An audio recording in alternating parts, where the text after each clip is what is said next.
Welcome back to our conversation with the Speaker of the Massachusetts House, Robert DeLeo. And Mr. Speaker, revenues from the casinos, the new one in Everett, the one in Springfield, Plain Ridge, have fallen well short of expectations. Neighboring states, Rhode Island, New Hampshire, already harvesting online sports betting revenues. We have yet to do that, but even those have failed to meet forecasts. Is it fair to say that we've just, not just us, I guess, but our neighbors, that we've kind of missed the boat on the windfall from expanded gambling? No, I still think it's still a bit too early. I think that if you talk to some of the folks at the casinos and even at the, Plain Ridge, the slots parlor, they will tell you, although they may be below expectations, I think they're still progressing or making money, so to speak. I can tell you the money that is, there is still money coming into the state coffers relative to that. I think it's probably a little bit early to make a long-term determination in terms of the success or failure.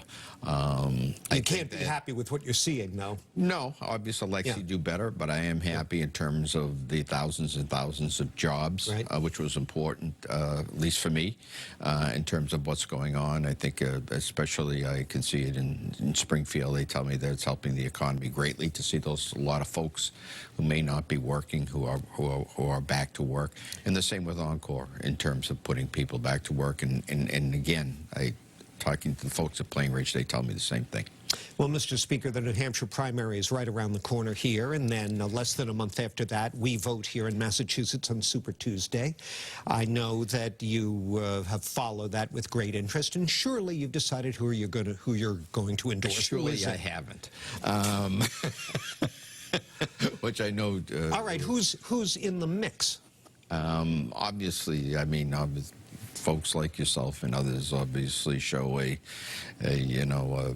Biden, Sanders, Warren situation. Yeah. Pete, I always have pronounced Buttigieg. I apologize. That's all right. Just call him Mayor Pete. That's what they like. To the mayor, he may be in the mix, and they say some other folks are starting to move up. But I'd have to say, if you looked at horse race, this is one that's very, very interesting.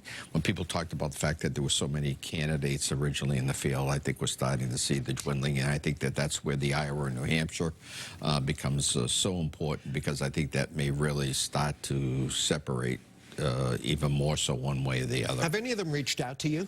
I've heard from the folks from in particular, the Biden camp, some of the folks from Warren as well. Yeah. And actually spoke to some of the folks involved with Sanders as well. Well, there is another candidate on the ballot in New Hampshire who we're all familiar with here, former Governor DeVal Patrick. And he, on his website, his campaign website, he talks about how he, quote, used his time in the State House to pull together disparate factions to achieve lasting reform, end quote. Does that jibe with your recollection of the Patrick years? We may have had some disagreements. I think probably the major tax increase in particular. But I'd have to say, knowing Governor Patrick, working with Governor Patrick, I did enjoy working with Governor Patrick. I thought he was a good governor.